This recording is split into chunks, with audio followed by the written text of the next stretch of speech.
on to another mystery thing before we get into the really old stuff, and we have got some really old stuff here. I just wanted to show you this because I know you have one too. Ta-da! You have twins. one too, twins. Now mine is a smaller size, a thinner size, and actually this here is longer. Yep. There was another woman on Instagram, Megasteg. Yes. Do you know Megasteg? Yeah, absolutely. She has one too. So she has one of these, and then there was another woman who I met last year at the Foragers exhibition who also has one of these. None of us really know for sure what they are. And they all seem to snap in the same place. So here, It's the same. it's the same how it's not broken in off. the same spot. With that kind of gradient, it's really strange. So mystery item, but we think possibly a syringe. Now, talking about your theories, this is one I hadn't thought of, but one I heard today that you said about the syphilis syringe. So at first when we picked these up, I say we, but individually, I assumed it was threads until I looked closer, and these circles are actually parallel lines. They're not threads for something to screw into. Correct. And that's the same on all of them. You said something about this today, and that was? Well, when I found this, Yeah. right, different theories, I ended up investigating the syringes, Yeah. right? Some syringes were made of bones. They look quite thick, so I just thought, again, practicality. Would you like actually push this in your like arm to? I mean, It's huge and massive. Yeah. You will probably bleed out after you've done it. So exactly. there were other uses for syringes, and one was to treat syphilis. yeah. So the way you would use it is to actually inject a solution which is highly The mercury solution. the mercury solution, which we mercury definitely wouldn't do it solution. today. But you know, in unconventional places, Yeah. right? And the way you would inject this solution is to have a pouch, Yeah. which was made at the time probably by a pig bladder. So the bladder Bladder. Of a bladder of a pig. It was made by a pig bladder. Yeah. And then the pig bladder would be attached to the syringe. Yeah. And in my opinion, Yeah. you know, this cavity that you see here, it would be perfect to attach any sort of bag or, you So know. if you imagine a balloon going over, Correct. and then the kind of tongue of the balloon over this bit here, and then blown up, Yeah. and then you think, You would wrap it around so then the liquid would not escape. yeah. And it would can only go through the syringe, and you would then squish it. And this here would secure the thread, wouldn't it? Correct. Wrapping it round, and it would fit in this recess. Correct. That is a stone cold excellent theory, I'd Again, say. completely made up. Originally I thought you actually told me this could probably be decorative. Yeah, And well, it that's makes 'cause sense. someone else told me. I mean, I went on a massive journey with these through like bobbin specialists. Another beautiful thing about mudlarking is some of the specialist historians we get to speak to. Because Google, you know, and whatever else search engine will only do so much. So you need to really get in, chat to people, email, and you meet some very interesting people. You do. So a bobbin specialist said, no way, It's not a not bobbin. bobbin. I first thought, one of my first theories was it was a smoke enema, maybe. Oh. That came from, I say it's my theory, actually it was Simon Bourne, Cy Fiennes, who came up with that. I think we've arrived, all of us, independently have arrived at Syringe. A syringe. I have think so. actually got with me today, in my pockets, my legendary pockets, I do have something with me. A different kind of syringe. Yes. Well, part of a syringe. It's part of a pewter syringe, an alloy, pewter alloy. Now, whether this is actually a syphilis syringe, who knows? It could be a veterinary syringe. When we find these on the Thames, the story goes, and there's a saying, and it's one night in paradise, a lifetime with mercury. Oh, how bad is that? So what these syphilis syringes, there was a solution after a gentleman had been visiting one of the brothels in the area, and he would, you know, take up with a lady. Sometimes if he caught a dose of something nasty, syphilis, these syringes would be filled with a mercury mixture and inserted in a delicate area. And yes, so I brought this in just to compare whether we think this might be syringe-like or not. I mean, talking about diameter and pain Yeah, I of mean, the procedure, it's can kind of you imagine? it's kind of similar, but I mean it's Now, whether that is a syphilis syringe, it can be a veterinary syringe, and you can see there the bit of the plunger still in there, so it would have. It's lead or pewter alloy, I think. I Making didn't it up notice as that, I go but they're along here. again. Yeah, you're right. Yeah. What should we go to next? Partially worked or some? I was just moved from this course, sorry. because Yeah. it's. Oh yes. So again, like I've been looking for an ice skate. Yeah. For since I started mudlarking, I It's found a- it extremely fascinating. It's a top find for lots of people. It's a An top ice find. skate, yeah. And then when I originally, so we can actually merge the two, found that this was the first one that I found. Right. I believe that it was probably an ice skate. I looked underneath, it looked flat. It's flat, yeah. And then I thought that this was where the leather straps Yeah. would be around to be used like that. Yeah. Actually, I sent it to an expert, as you said. We keep contacting Yeah. experts, and they said, well, it's actually not an ice skate. First, because it would be too heavy. It's very chunky. It's sizable, isn't it? It's really chunky. And then they also said if it was used for skating, you would see the stripes of the ice Yeah. parallel to the length of the bone, which this doesn't have. They'd be wear, wouldn't they? They would Yeah. be wear. And then they said these were here though. Again, it doesn't really make sense because if you had leather straps, they would probably go through a hole and not be between There the is shoe. usually a hole, isn't there? There is usually a hole. Sometimes there isn't, but then you would find other ways of attaching it, and here you can't see the way, Yeah. right? So we will talk about this in a minute. Yep.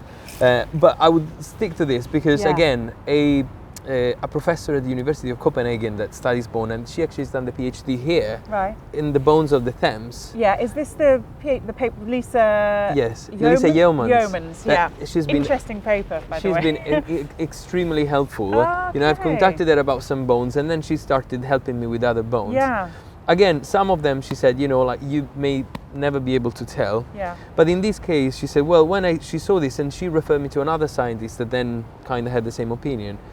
They think that this is a partially worked ice skate. Oh. That they started scraping. Fantastic. You can see the marks here. There's a You lot of can. water that's been done. Yeah, and it's almost like grooves It down is. like that, isn't it? It It's is. like a tool for doing wood carving, Correct. or wood cut.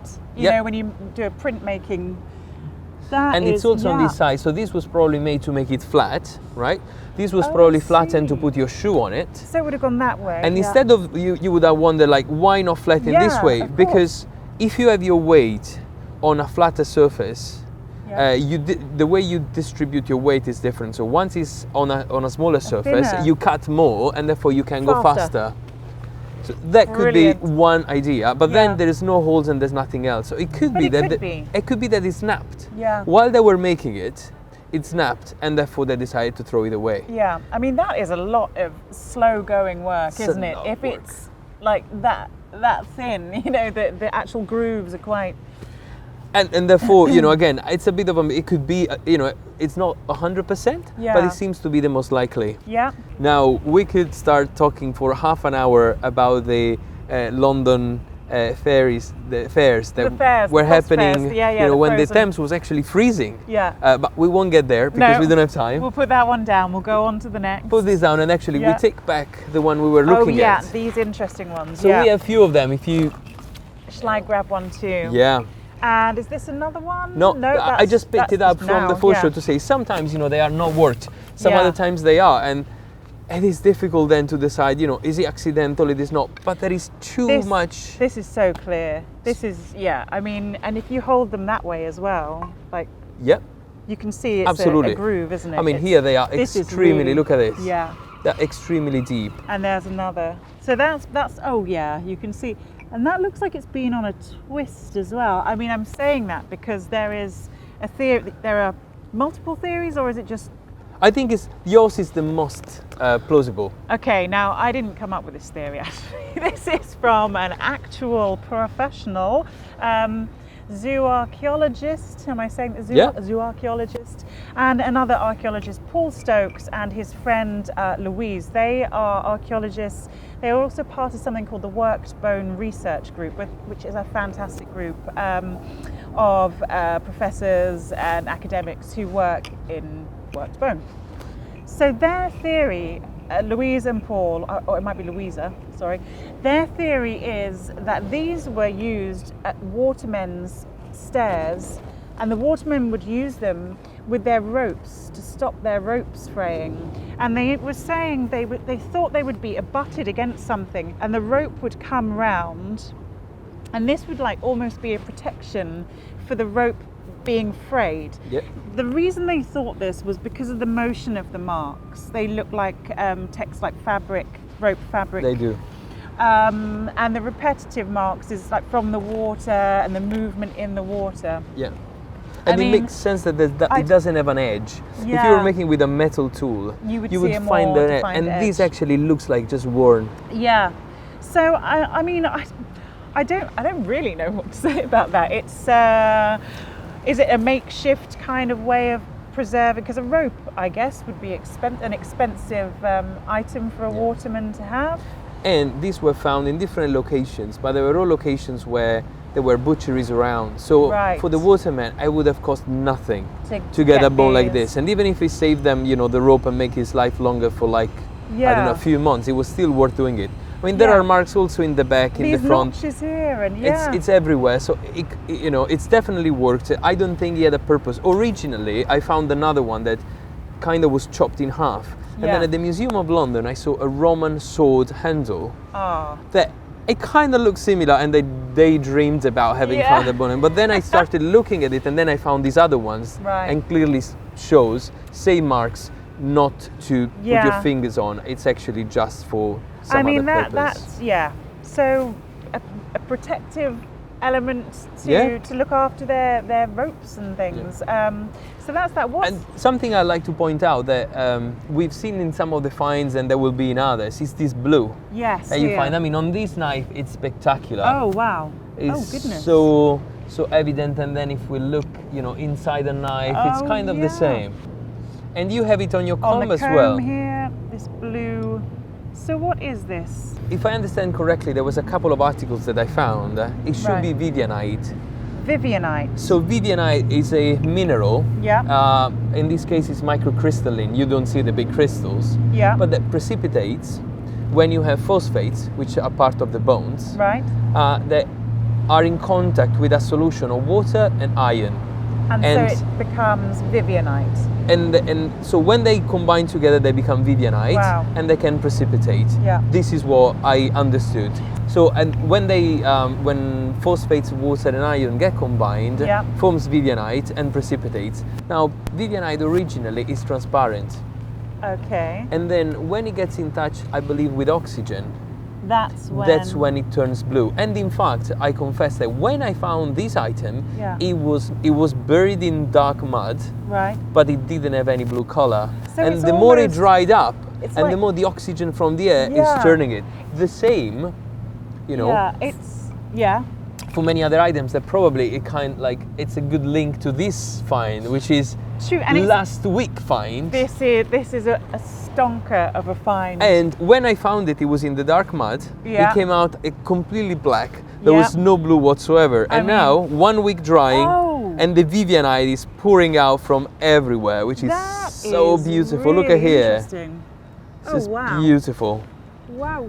And the scar was pitch black, and it stayed black for 3 or 4 days. That's fascinating. So, I mean, if you wanted to avoid that Vivianite, I suppose would you have to keep it as a wet specimen, or? I'll probably keep it like in no oxygen, so you need to put like in vacuum. Because the mud is anaerobic. I quite love. I would let it do its thing too. Its blue is just fantastic. Funny. So as soon as I found it, I sent it to my ex-co-worker, Dr. Karin from the University of Perugia. Right. He's a paleontologist of vertebrate, of like quaternary mostly. Yeah. So he has to do with like horses and sheep, but in the last let's say few million years.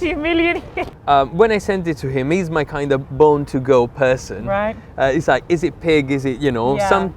And when I found this again, the face looks so long that I thought it cannot be a horse because of the type of teeth. Right. That it doesn't have the herbivore incisors that you find in some of the horse teeth.